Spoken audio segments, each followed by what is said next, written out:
राधे राधे दोस्तों आज मैं आपके लिए एक बहुत ही अच्छी बहुत ही सुंदर नाश्ते की रेसिपी लेकर आई हूँ। आपने इसको कभी ना खाया होगा ना देखा होगा। ये देखिए देखने में कैसा लग रहा है, ज़रा मुझे कमेंट करके बताइएगा कि देखने में कैसा लग रहा है। अभी मैं आपको बताऊँगी ये देखने में कैसा लग रहा है, जब तक आप गेस कीजिए और मुझे कमेंट कीजिए ये कैसा लग रहा है। तो ये देखिए कितना अच्छा नाश्ता बनकर तैयार। इसमें ना तो घी लगा हुआ है ना तो तेल लगा हुआ है। बिना घी तेल के बनी हुई ये बहुत ही अच्छी रेसिपी है। इसको सब लोग पसंद करेंगे क्योंकि आजकल ज़्यादा सब लोग ऑयली खाना नहीं पसंद करते हैं, बिना घी तेल का खाते हैं या कुछ बीमार रहते हैं, उनके लिए रेसिपी बहुत ही अच्छी है।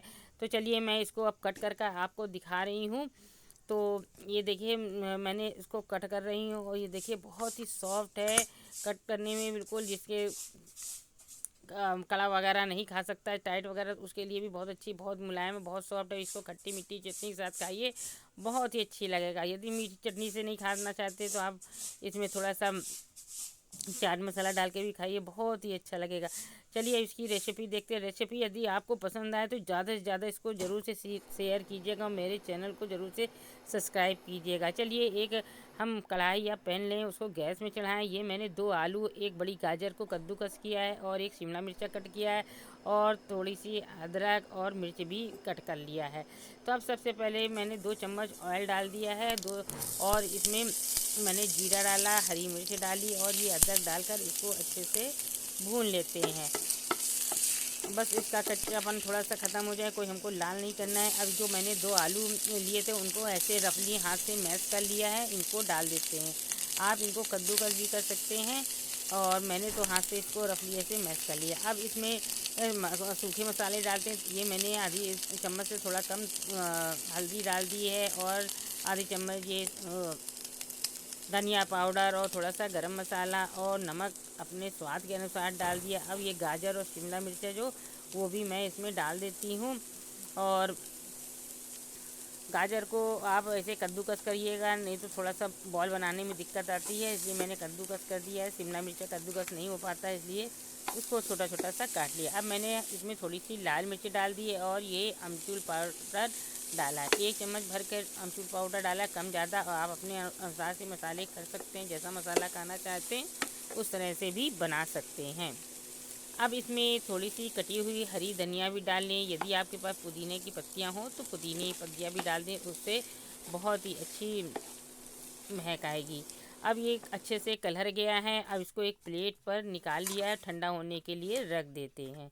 अब एक दूसरा बाउल लीजिए और उसमें आधा कटोरी आधा कप मेजरिंग कप वाला हमें चावल का आटा लेना है और नमक का स्वाद अनुसार लेना है और थोड़ा सा इसमें जीरा डाल देते हैं और इसको गर्म पानी से ही गूँथना। ये मैंने 1 कप पानी लिया, मैं आपको दिखाऊंगी कितना पानी लगा। अब इसको थोड़ा थोड़ा करके पानी करके अच्छे से इसको आटे जैसे गूँथते हैं, बस उस तरह से गूँथ लीजिएगा। आटा और चावल के आटे में बहुत फ़र्क होता है, लेकिन हमें गूँथना उसी तरीके का है। बहुत हमें गीला नहीं करना है, इसलिए थोड़ा थोड़ा पानी करके डालें, क्योंकि ये भी पानी, चावल पानी है, सोख लेगा। थोड़ा सा गीला ही रखिएगा, मतलब जैसे हम नॉर्मली रोटी का आटा मारते हैं उससे थोड़ा सा गीला होना चाहिए, क्योंकि अभी चावल पानी सोख लेगा। ये देखिए बिल्कुल इस तरह के हो गया। अब इसको एक जैसा करके एक जगह इकट्ठा कर लें। तो चाहें तो आप थोड़ा सा घी डालकर इसको चिकना भी कर सकते हैं। ये देखिए मैंने ज़रा सा घी लिया और इसको अब हम चिकना कर देते हैं। ये जो किनारे हमारा सब लगा हुआ है चावल, ये भी मिक्स हो जाएगा। ये इस तरह से बस चिकना करके हम इसको 5 से 10 मिनट के लिए क्या नाम है रख देते हैं रेस्ट करने के लिए। और ये पानी इतना बचा हुआ था। अब ये देखिए आलू ठंडे हो चुके हैं। अब इन आलू का हमें छोटे छोटे बॉल बनाने हैं। इस तरह के छोटे छोटे बॉल बना लीजिए सारे।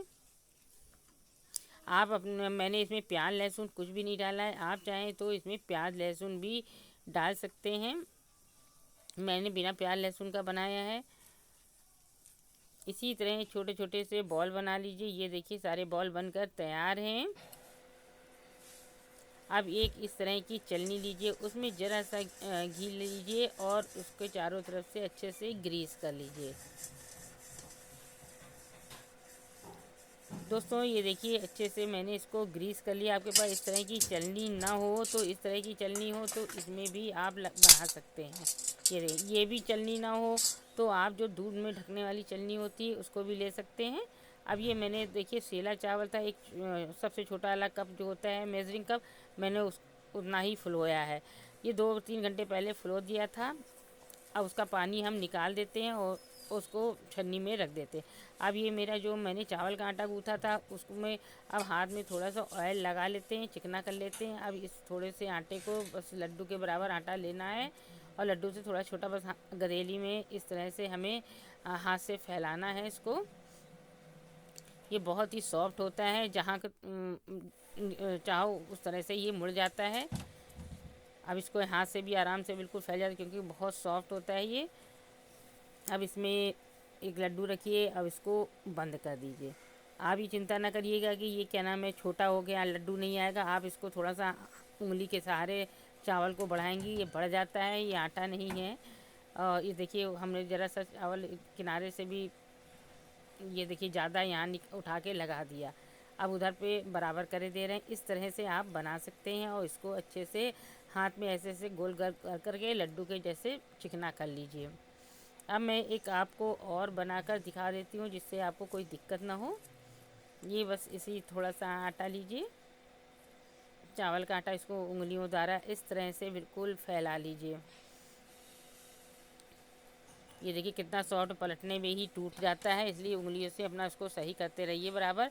इतना फैला लिया है। अब जो आलू वाला लड्डू है उसको हम उसके ऊपर रख के कवर कर लेते हैं। दोस्तों इसमें जो मैंने मसाला वगैरह डाला है वो आपने स्वाद के अनुसार कम ज़्यादा भी कर सकते हैं।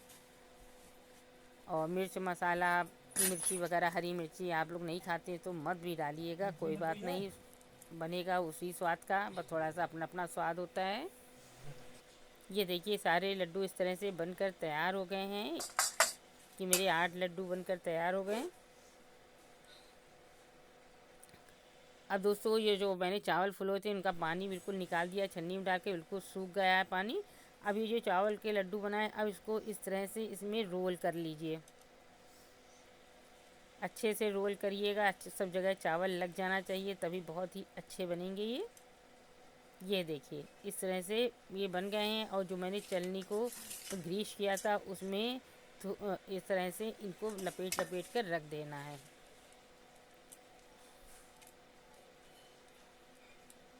ये देखिए इसी तरह हमें सारे लड्डुओं को सूखे चावल से रैप कर लेना है। ये बिल्कुल बहुत ही अच्छे बनकर तैयार होंगे। मैंने एक बार और बनाकर ट्राई किया, तभी मैं आपको एक पास ये रेसिपी लेकर आई। आपको मेरी ये रेसिपी अच्छी लगे तो ज़्यादा से ज़्यादा इसको शेयर कीजिएगा और कमेंट में ज़रूर से बताइएगा कि मुझे कि अच्छे बने कि नहीं बने, कैसे लग रहे हैं और इनका क्या नाम रखूँ। मुझे तो ये बनने के बाद बताऊँगी मैं क्या लग रहे हैं ये देखिए इस तरह थोड़ी दूर दूर में ही रखें। अब हमने एक ये देखिए थोड़ी थोड़ी दूर रखी है जिससे ये फूले। अभी चावल है ये फूलेगा। ये एक भगोने में मैंने करीब 2 लीटर, बड़ा भगोना है, 2 लीटर पानी भर कर रख दिया है और इसी के ऊपर मुझे ये चलनी को रखना है। यदि चलनी छोटी हो अंदर आ जाए तो उसके नीचे आप कोई कटोरी या कोई बर्तन रख दीजिए, तब उसके ऊपर चलनी रखिएगा। चलनी में पानी बिल्कुल नहीं आना चाहिए, इस बात का ध्यान रखना चाहिए। आप इसको ढक देते हैं और करीब इसको पकने में 10 से 15 मिनट लगेंगे। वाह देखिए मैंने खोला 15 मिनट बाद, ये देखिए ये तो बिल्कुल करोना जैसे बनकर तैयार, जैसे टीवी वगैरह में करोना दिखाते हैं बिल्कुल उस तरह के। ज़रूर कमेंट कीजिए कि आप इसका क्या नाम रखना चाहते हैं। मैंने तो इसका करोना बड़ा नाम रख दिया है। तो अब मैंने इसको सर्व कर देती हूँ और इसको आप खट्टी मीठी चटनी के साथ खाइए या तो ऊपर से इसमें थोड़ा सा चाट मसाला भी डाल के खा सकते हैं, बहुत ही अच्छे लगेंगे क्योंकि अंदर तो इसमें मसालेदार हैं ही हैं और बहुत ही अच्छा खाने में स्वादिष्ट लगेंगे। आपको मेरी वीडियो कैसी लगी तुरंत लाइक कीजिए, बिल्कुल समय बर्बाद नहीं। ये देखिए मैं आपको कट करके दिखा रही हूँ ये कितने सॉफ्ट बिल्कुल बने हैं और बहुत ही आराम से कट जाएंगे। और जो लोग बड़े बूढ़े लोग हैं उनको तो बहुत ही अच्छा लगेगा क्योंकि ये बिना तेल ऑयल के हैं। आपको मेरी वीडियो अच्छी लगे तो लाइक शेयर कीजिएगा और मेरी चैनल को सब्सक्राइब करना मत भूलिएगा। कमेंट में बतलाइएगा क्या कैसे लगे। चलिए अगली वीडियो में नई रेसिपी के साथ मिलते हैं। राधे राधे।